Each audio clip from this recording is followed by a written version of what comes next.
নমস্কাৰ আপোনালোকে চাই আছে আসাম লাইভ 7 আৰু ষ্টুডিঅ'ত মই মনময়ী দেৱী।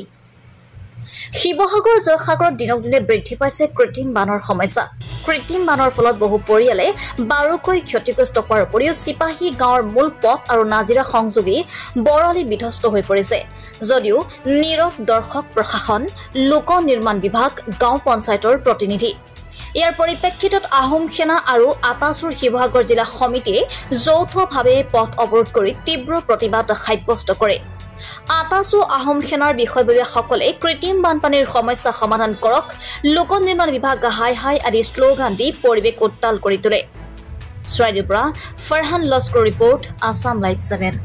চক ঐতিহাসিক শিৱসাগৰ জিলাৰ জয়সাগৰৰ যি অঞ্চল, জয়সাগৰ গোটেই সামগ্ৰিক অঞ্চলটো আমি যদি কথা ক'ব যে এটা বানপানী গ্ৰাসত পৰিছে। এজাক বৰষুণতে আচলতে বানপানী সদৃশ যি সাগৰ সদৃশ যি পৰিৱেশ সৃষ্টি হৈছে, ইয়াত আমাৰ আচলতে প্ৰশাসনে আচলতে এই পথছোৱাৰ যি পানীৰ সমস্যা, আচলতে কৃত্ৰিম বানৰ যি সমস্যা, আচলতে সমস্যা সমাধান কৰাত সম্পূৰ্ণৰূপে ব্যৰ্থ হৈছে। আমি টাইম ছাত্ৰ এটা কথা শিৱসাগৰ জিলা প্ৰশাসনক এটা কথা তেওঁলোকে স্পষ্টভাৱে জনাই দিব বিচাৰে যে ঐতিহাসিক যি জয়সাগৰ ঠাই, আচলতে তেওঁলোকে যি আচলতে এই কৃত্ৰিম বানৰ সমস্যা আচলতে আমি বিভিন্ন সময়ত কৈ আহিছোঁ, তেওঁলোকে বানপানীৰ সমস্যা সমাধানত ব্যৰ্থ হৈছে। আৰু বিশেষকৈ যিসকল লোকে আচলতে ঘৰ খাৱৈৰ পৰা আদি কৰি আমাৰ যি অবৈধভাৱে নলা নৰ্দমা বন্ধ কৰি ৰাখিছে, সেইসকলৰ ওপৰত প্ৰশাসনে যি ধৰণৰ কঠোৰ হ'ব লাগিছে, কঠোৰ হোৱাত সম্পূৰ্ণভাৱে ব্যৰ্থ হৈছে।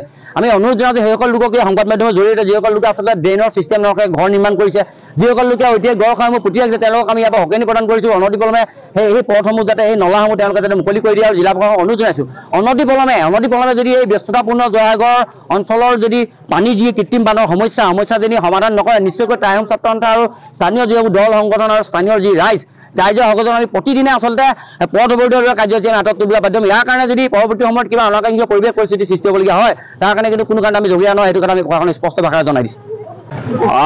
আজি আপোনালোকে দেখিছে আমি ৰাজপথলৈ ওলাই আহিবলগীয়া কাৰণ এটাই হৈছে জয়সাগৰত কৃত্ৰিম বানপানী সমগ্ৰ জয়সাগৰ অঞ্চল বুৰ কৰিছে। আজি প্ৰত্যেক ঘৰ মানুহৰ ভিতৰত মানে কৃত্ৰিম বানপানী সমস্যা কৰি মানে বহুত পানী সোমাইছে। আজি অতিকে পৰিতাপৰ বিষয়ে আপোনালোকে যদি চাবলৈ যায়, কিনাৰতে শ্ৰদ্ধা অৰ্জুন ভোগেশ্বৰ ডাঙৰীয়া ঘৰ। আজি যদি চাবলৈ যায়, কিনাৰতে 50 মিটাৰ দূৰতে এখন স্কুল আছে। আজি চাবলৈ যায় শিৱসাগৰ মহাবিদ্যালয় ইয়াৰ পৰা 50 মিটাৰো নহয়। তেনেস্থলত এজাক কৃত্ৰিম বানপানীত এইডোখৰ জেগাত সাগৰ সদৃশ পানী হোৱাৰ পিছত, স্কুলীয়া ছাত্ৰ ছাত্ৰীয়ে আঘাতপ্ৰাপ্ত হোৱাৰ পিছত ইয়াত বহু ৰাইজ বেটেৰী ৰিক্সা ইয়াৰ পৰা আমি সম্পূৰ্ণ বাগৰি যোৱা দেখিছোঁ। তেনেস্থলত বিভাগীয় কৰ্তৃপক্ষক তথা জিলা প্ৰশাসনক বাৰম্বাৰ আমি অৱগত কৰি অহাৰ পিছত তেওঁলোকে কিয় নীৰৱ ভূমিকা পালন কৰি আছে, ই এক ৰহস্যজনক প্ৰশ্ন হৈছে। প্ৰথম কথা। দ্বিতীয় কথা হ'ল, জয়ংপুৰ অঞ্চলৰ অন্তৰ্গত যিসমূহ ড্ৰেইন আছে, এই ড্ৰেইনসমূহ অতি সোনকালে কিন্তু তেওঁলোকে ব্যৱস্থা কৰিব লাগিব। আৰু 3 নম্বৰ কথা হ'ল যে যিসকল লোকে গড়সমূহ অবৈধভাৱে বেদখল কৰি আছে, অবৈধভাৱে বেদখল কৰি তেওঁলোকৰ নিজৰ স্বাৰ্থ যি সিদ্ধি কৰি আছে, সেইসকল লোকৰ ওপৰত বিহিত ব্যৱস্থা গ্ৰহণ কৰিব লাগিব আৰু সেই গড় খাৱৈসমূহ বেদখল মুক্ত কৰিব লাগিব। আমাৰ স্পষ্ট কথা। আৰু আমি আজি এটা কথা স্পষ্টকৈ ক'ব বিচাৰিছোঁ, এই সমস্যাটো শিৱসাগৰ জিলা প্ৰশাসনৰ বৰমূৰীয়া আহি ইয়াত সমস্যাটো সমাধানৰ ক্ষেত্ৰত তেওঁলোকে আমাক একো মনৰ শান্তিপূৰ্বকে যদি একো